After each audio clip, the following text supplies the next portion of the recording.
There is a kind of kindness that doesn't feel warm. It feels heavy.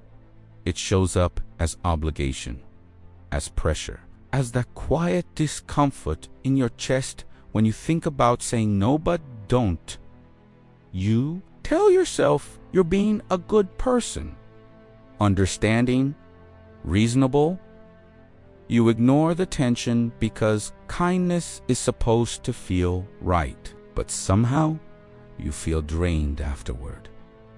Smaller, resentful, even ashamed of the resentment. That's not kindness, that's a trap. The most effective forms of control don't come with threats or aggression.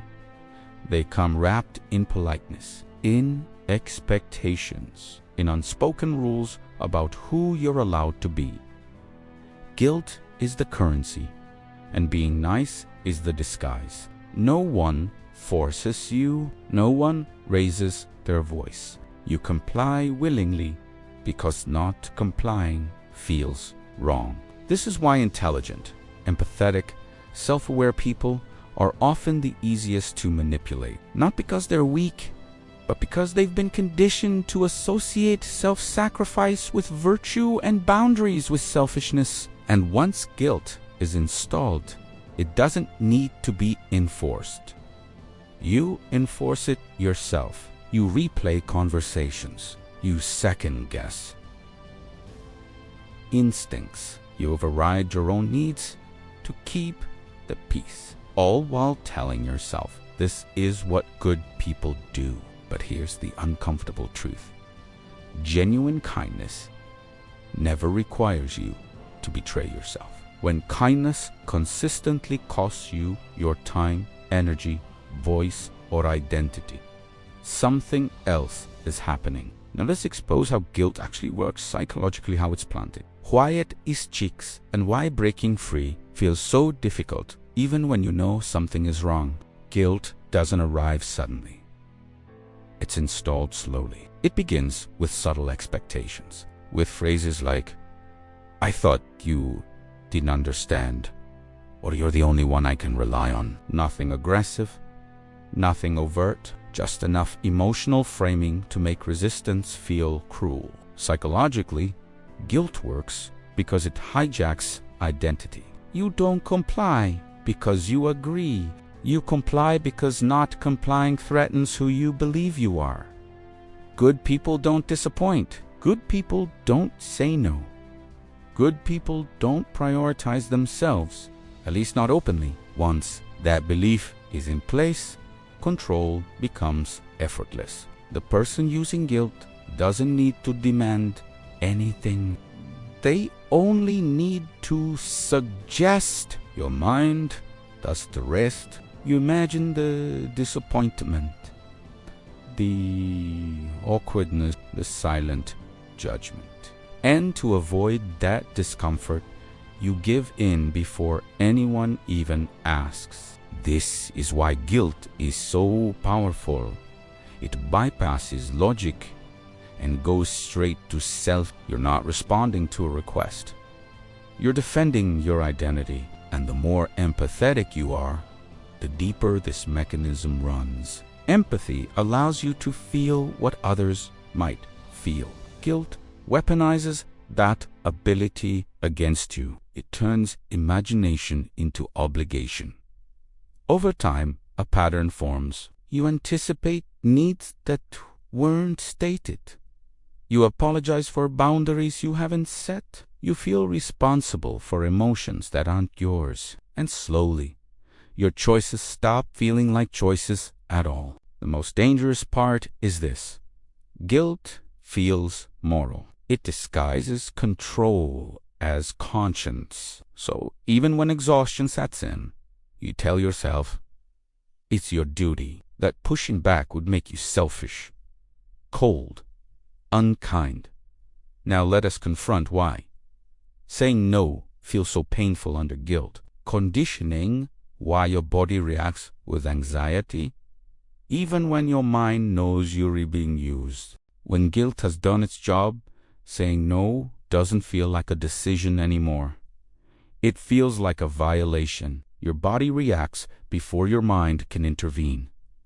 tight chest, racing thoughts, that familiar wave of anxiety that tells you something bad will happen if you refuse, even when nothing objectively dangerous is at stake. This is conditioning. Over time, guilt trains your nervous system to associate boundaries with threat. You're not afraid of the person in front of you. You're afraid of the emotional consequence. You've been taught to expect disappointment, withdrawal, judgment, or being seen as not good enough.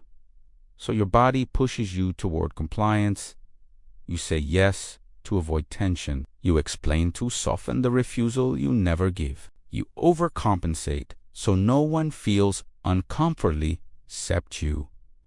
And this is how guilt keeps you stuck, not through logic, but through emotional discomfort. Notice how resistance is framed in your mind.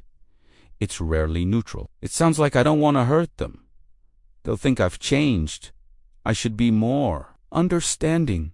None of these are facts. They are emotional forecasts, imagined outcomes, designed to pull you back into line. What makes this trap so effective is that the people benefiting from it often look like villains. They may genuinely believe they're being reasonable. They may even praise your kindness while quietly relying on it. But the effect is the same.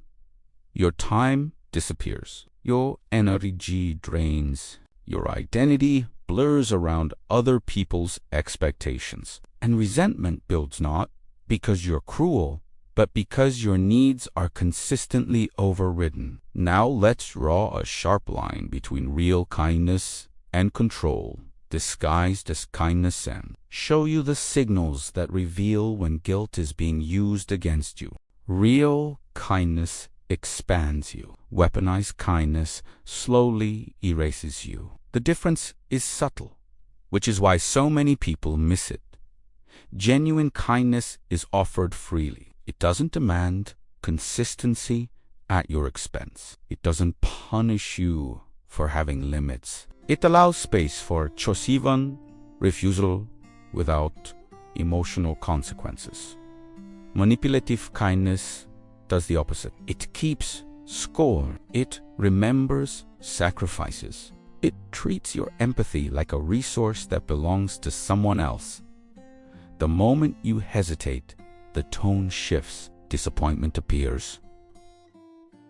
Silence stretches longer than necessary. You're not attacked, but you're made to feel wrong. This is the mask slipping.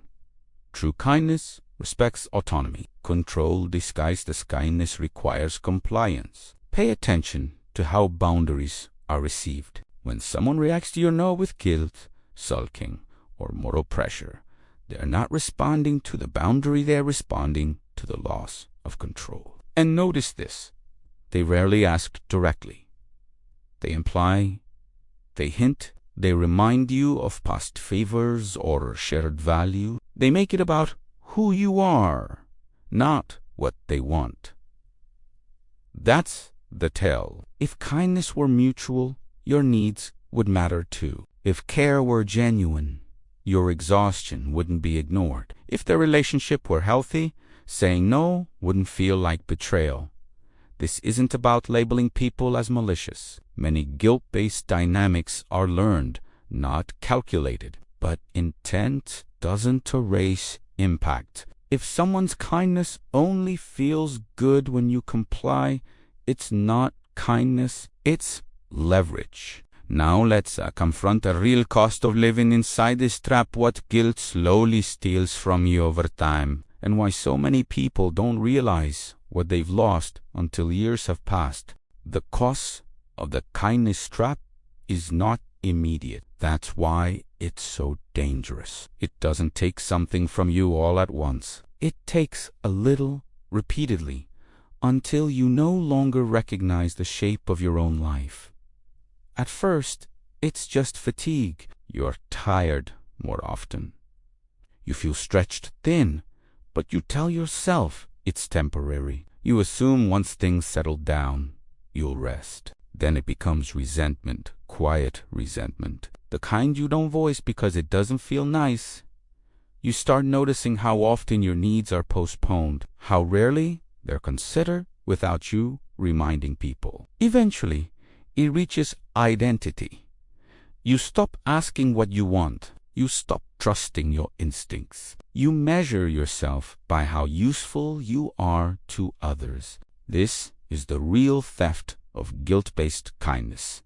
It replaces your inner authority with external approval. You become reactive instead of intentional. Your schedule fills with obligations you didn't consciously choose. Your energy goes to maintaining harmony rather than building meaning. And because you're still being praised as kind, reliable, or selfless, the damage goes unnoticed. From the outside, you look generous. From the inside, you feel hollow. This is why people stuck in the kindness trap often feel lost later in life. Not because they made bad choices, but because they made too few their own. The tragedy isn't that you cared. It's that caring became compulsory. Now let us talk about how to step out of this trap without becoming cold or cruel, how to reclaim your boundaries while keeping your humanity intact.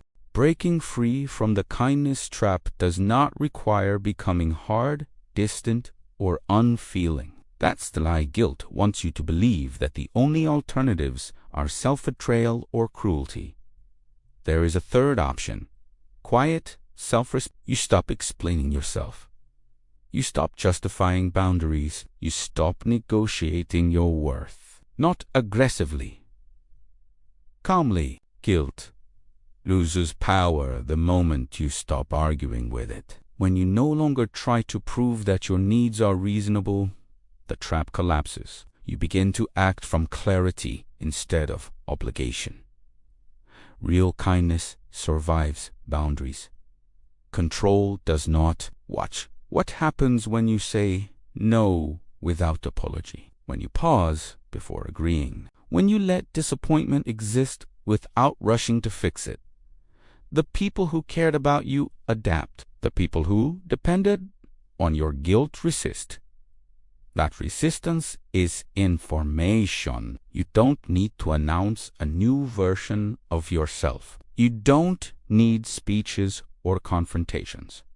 You simply live differently. You choose where your energy goes. You let silence do the work guilt used to do. This isn't selfishness. It's alignment. Kindness offered freely feels light. Kindness demanded feels heavy. Once you feel the difference, you can't unfeel it. The goal is not to stop being kind. The goal is to stop being controlled by guilt. And when you do, something unexpected happens. Your kindness becomes real again, because it finally comes from choice, not fear. That's when you get your life back. If this felt uncomfortably familiar, that awareness matters, leave a comment with what resonated. Like the video if it gave you clarity, and subscribe to mindofthealpha4.com, honest psychology that protects your time, energy, and self-respect. You don't know guilt, you're alive.